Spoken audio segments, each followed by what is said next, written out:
It is another hot afternoon across the Bluegrass State, but scattered thunderstorms getting ready to increase for the weekend. We'll track them just ahead. A tragic scene on a major Scott County road. We are on the scene of a deadly crash involving two dump trucks on US 25. And a man sits in a southern Kentucky jail cell after deputies say he got too close to a school playground. We're tracking the investigation. This is WKYT News at 4. Good afternoon to you. You are watching WKYT News at 4. I'm Amber Philpott reporting. The wet weather has been holding off so far today, but UK football fans may not get so lucky come tomorrow. Chief Meteorologist Chris Bailey is tracking some rain for us in the First Alert Weather Center. Hi, Chris. Hi, Amber. Yeah, the deeper we get into the weekend, the better the chance for some thunderstorms that will be dotting our skyline across central and eastern Kentucky. It's not going to be a washout weekend. It's not one of those weekends that I want you just to cancel everything out there. You're just going to have to time them in between any shower or thunderstorm that goes up. You'll also notice a little sunshine, similar to what we have out there today on what is a very windy and a steamy afternoon. Temperatures upper 80s, flirting with 90 into much of central and eastern Kentucky. That live sky cam, a little haze out there, and we are firing up scattered thunderstorms here across southern parts of the Bluegrass State. From London over towards Somerset, just to the south of Lake Cumberland, a couple of raindrops there. This isn't terribly widespread here in the Laurel County. One little bolt of lightning to the southwest of London, right along 192. To the north into the Bluegrass region, nothing showing up for the Lexington Metro, though we'll keep an eye on some thunderstorms off to our west, just ahead of a cold front that is now marching into the Plain States. That's a slow-moving front. Steamy temperatures out ahead of that, and Amber coming up here in about 15 minutes. We'll show you how that slow-moving front means the scattered showers and thunderstorms will linger on and off through the upcoming weekend. We'll break it down with a new hour by hour in just a few. We'll see you then, Chris. Thank you. A busy Scott County road has been shut down for hours this afternoon. The sheriff's office there tells us a woman is dead after her car collided with two dump trucks on US 25 near Georgetown. One of the trucks also flipped over. Monique Blair is live for us with our top story at 4. And Monique, do deputies know how this accident happened yet? Hi, Amber. Yeah, well, this accident has caused quite a mess out here. Right now, there are several different agencies out here cleaning up and investigating, trying to figure out what happened. Right now, police do know the female driver of the black car you see behind me has died. Now, police say two garbage trucks and the black car collided. A Georgetown City garbage truck landed on its side. Another private garbage truck ended up off the road, and the black car went through a fence and then landed in the field. Now, we are told diesel fuel leaked from one of the garbage trucks and hydraulic fluid spilled from the other truck. Police say the driver of one of the trucks was taken to a local hospital and the driver of the other truck was not hurt. Right now, officials are not sure exactly how this accident happened.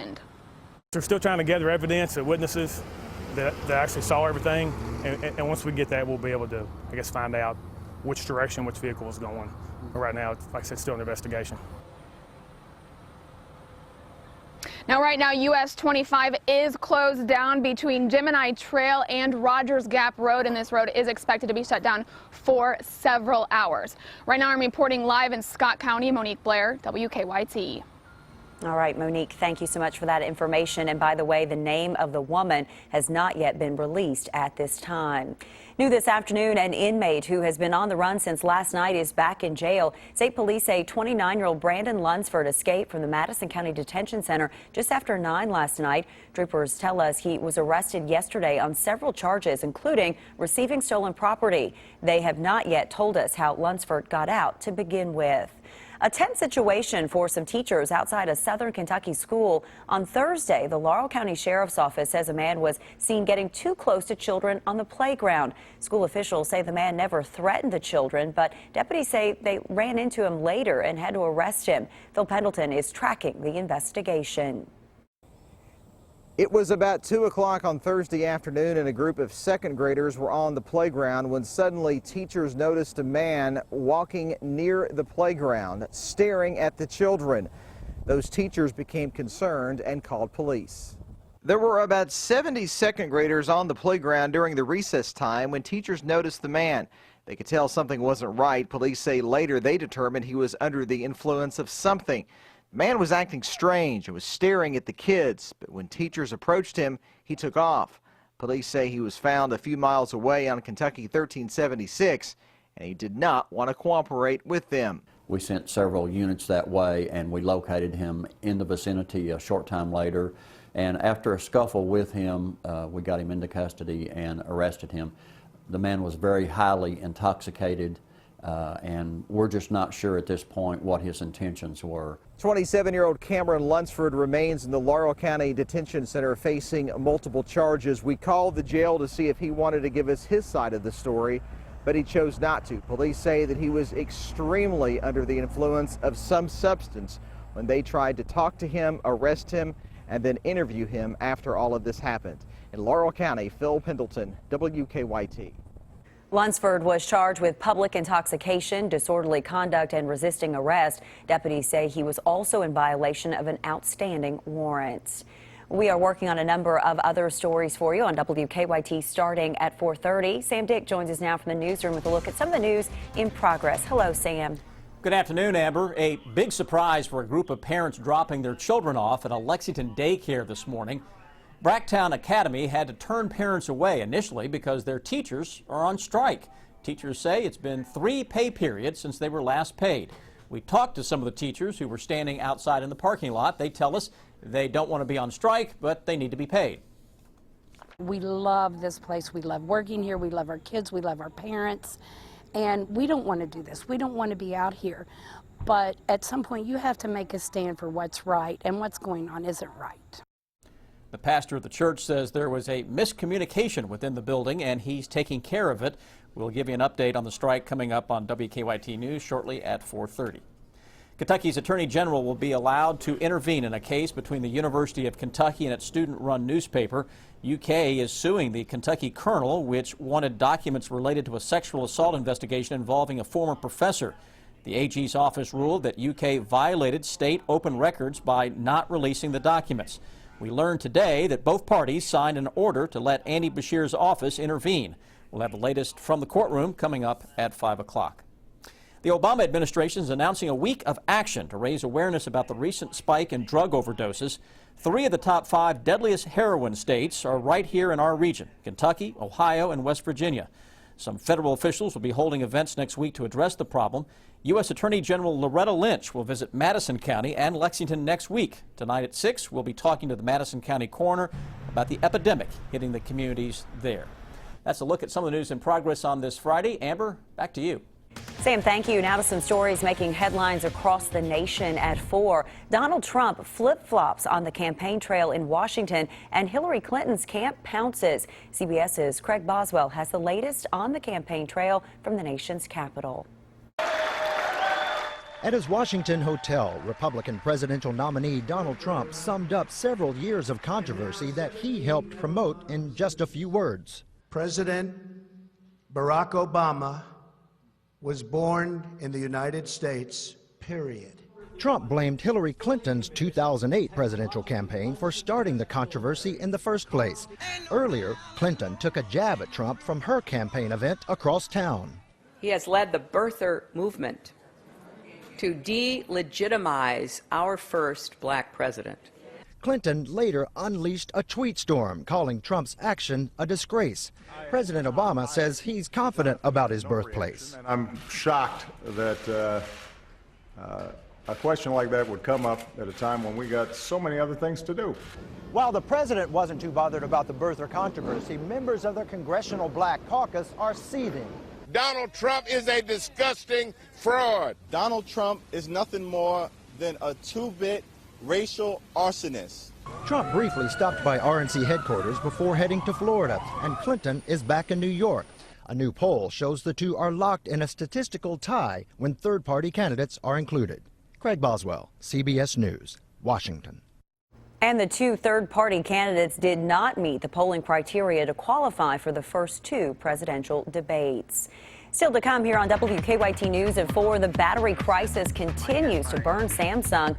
What steps Galaxy Note 7 users need to take to get the latest recall? And the new iPhones are hitting stores, but that doesn't mean you'll get one. Where you might be able to find one next in Money Watch. Keep up with the latest news on WKYT.com. Join the conversation on Twitter and become a part of the WKYT Facebook family.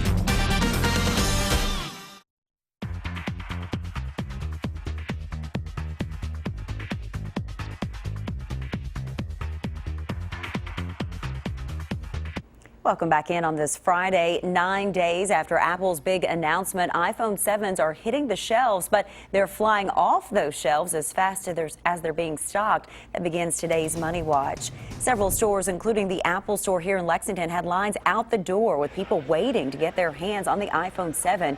The company started taking pre-orders last week, and walk-in customers may be out of luck. The company says walk-in customers won't be able to get the 7 Plus because those were all snatched up by pre-orders, and they won't be able to get the iPhone 7 in jet black either. Non-Apple retailers like Best Buy may have them in stock. New information this afternoon about a recall affecting all Samsung Galaxy Note 7 cell phones. The U.S. government issued the recall Thursday. The lithium-ion batteries in the phones can explode or catch fire while being charged. The issue was first reported about 2 weeks ago, and Samsung is now being criticized for not bringing in the U.S. government in sooner to handle the recall. Federal regulators say 97% of the Galaxy Note 7s in the U.S. have the faulty battery. Because this product presents such a serious fire hazard, I am urging all consumers, take advantage of this recall right away.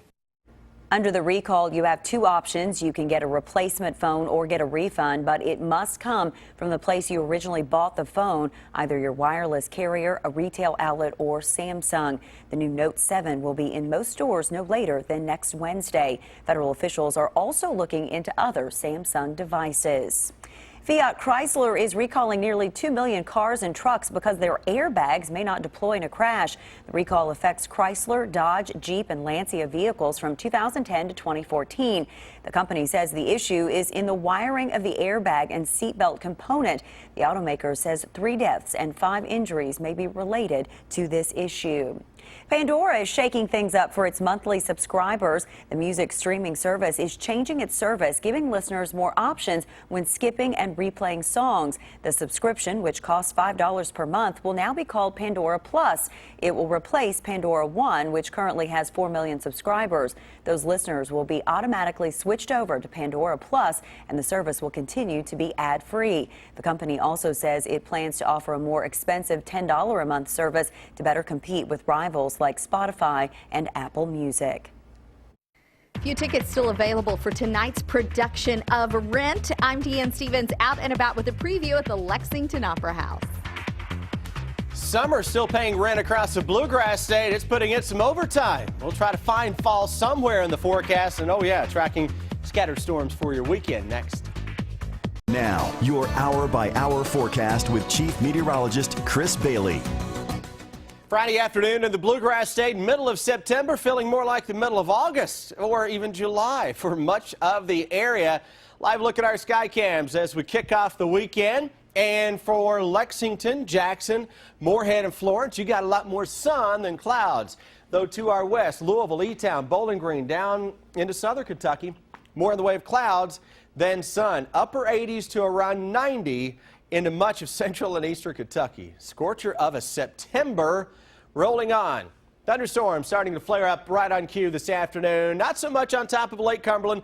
Southern parts of Pulaski County. Now look at the action from London just to the west of Corbin toward Williamsburg. A lot of this is just in the process of kind of ramping it up just a little bit. Southern Kentucky heading out to a high school football game here in a couple of hours. You have a good shot of at least seeing some scattered stuff that may interrupt a game or two. Bluegrass region, nothing is out there now, though. Watch the southwestern sky because some more showers and storms are gearing up. Louisville down to E-Town and points west from there. Whatever's down there will try to show up around here as the evening wears on. Hot weather, Ohio Valley, deep south, all the way to the east coast. Flooding rains here in the parts of Missouri, separating the cooler air behind that front versus the hotter air out ahead of it. Now, we're still 80s at kickoff tonight for high school football games. There's a storm threat, especially west and south. A lot of the games may be okay, but again, watch out for a scattered storm or two.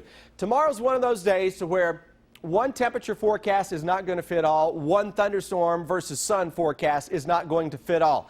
At no point tomorrow do I expect just a big wall of rain to progress across the region. Can't just time a big wall of rain. That's not what this is about. This is about some scattered stuff. In between, you'll have some sunshine and temperatures that can spike up into the low and middle 80s. It'll be awfully steamy if you're between storms tomorrow. 11 this evening through the overnight. Action tries to pick up just a little bit. That'll carry us into the first half of tomorrow. And again, models take them with a grain of salt anytime they're forecasting scattered thunderstorms. Front that is on top of the area rolls through here as we go into Sunday.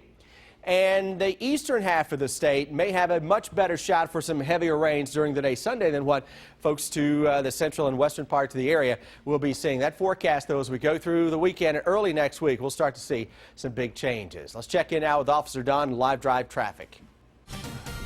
Live look at Lexington rush hour traffic. There is a collision working right now at Tate's Creek and Old Mount Tabor. That's an injury crash. Police are still on the scene there, and they do have, it looks like, one lane of outbound Tate's Creek blocked there, which is causing problems all the way down to Alumni. Also stalled car at Man of War and Tate's Creek. To Nicholasville, 13 minutes. To Georgetown, 17. To Winchester, 27. Now back to you in the studio. Officer Don, thank you. 20 years after it first appeared on the New York stage, the rock musical Rent is back. The cast is traveling the country, and they're stopping in Lexington this weekend. Our Deanne Stevens is out and about today at the Lexington Opera House with all the details. Hi, Deanne. Hey, good afternoon, guys, from the Lexington Opera House, where a lot is going on here. They've been setting up here now for a couple of days for opening night. Yes, the 20th anniversary of Rent, opening night here in Lexington tonight, and we don't want you to miss it. We have two of the guys, the lead male roles in Rent, Danny and Caleb with us. Danny and Caleb, right, guys? Right. This is so cool that you guys are opening in Lexington. Welcome to town. Thank you. We couldn't be more happy to be here. The town so far has been so welcoming to us and shown us a good time already. So. I know you guys have been around a bit. Last night, a few of you all went out. Tell us about Lexington. It's your first opportunity to be in Kentucky, I understand. Yeah, this is my first time in Kentucky. We got in yesterday at like 3 o'clock, and I had some of the best meals I've had. I went to Saul Good right around the corner, had some fish tacos, and then had a really great dinner at the Village Idiot, and I can't wait to try the rest of the food options. They're supposed to be here to perform, but they're actually enjoying Lexington. I love that. And you did a little tour last night? Yeah, I got to go to the brewery last night, the West 6 Brewery, and got a tour of that, and had a fish dinner, and tried 2 really amazing beers, so we couldn't be more happy. You guys travel all across the country, and this is an exciting night, the 20th anniversary of Rent. For folks who are not familiar with the storyline behind Rent. So Rent is a story about young adults living in the East Village during the AIDS epidemic, and it's loosely inspired by Puccini's La Boheme. And it's all about human connection, life, loss, love, inclusion, community, and what it means for each person. Yeah. Right. And what does it mean to you guys to be a part of this production? I mean, it's honestly, seriously a dream come true. I mean, pretty much everyone in the cast has been with this show for the 20 years that it's been, in the world. And as artists and performers, I think there's just so much to connect with. There's so much reality about trying to, struggling to make ends meet financially, and like struggling with your own creativity and writer's block, and dealing with loss and just what it means to be human in the world. All right. Well, we appreciate you guys taking the time to catch up with us, because we know you're ready to hit the stage for opening night tonight, the 20th anniversary celebration. You can check out Rent for yourself tonight. Come on out to the Lexington Opera House. Very few tickets still available for tonight.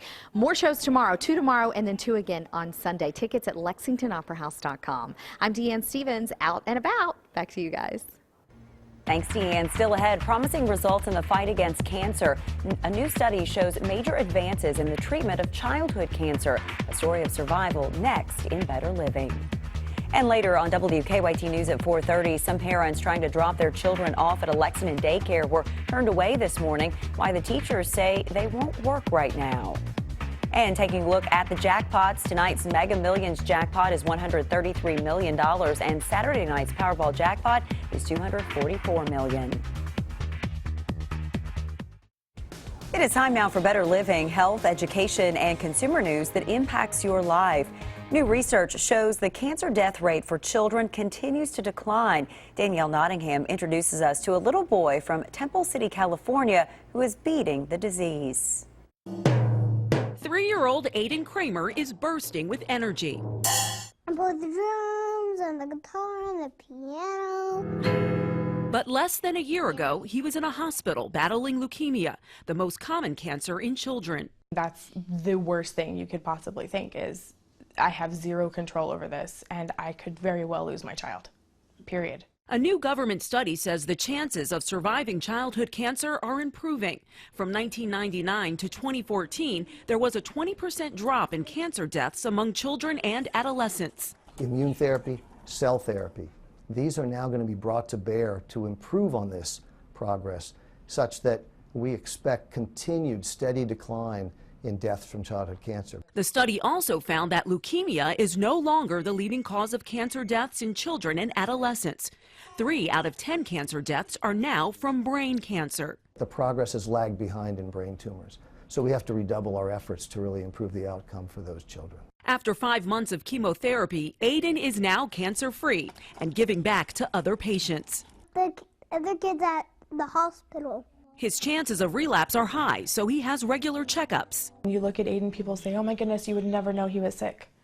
And I'm grateful for that every day. And this family is making every day count. 2, 3, go!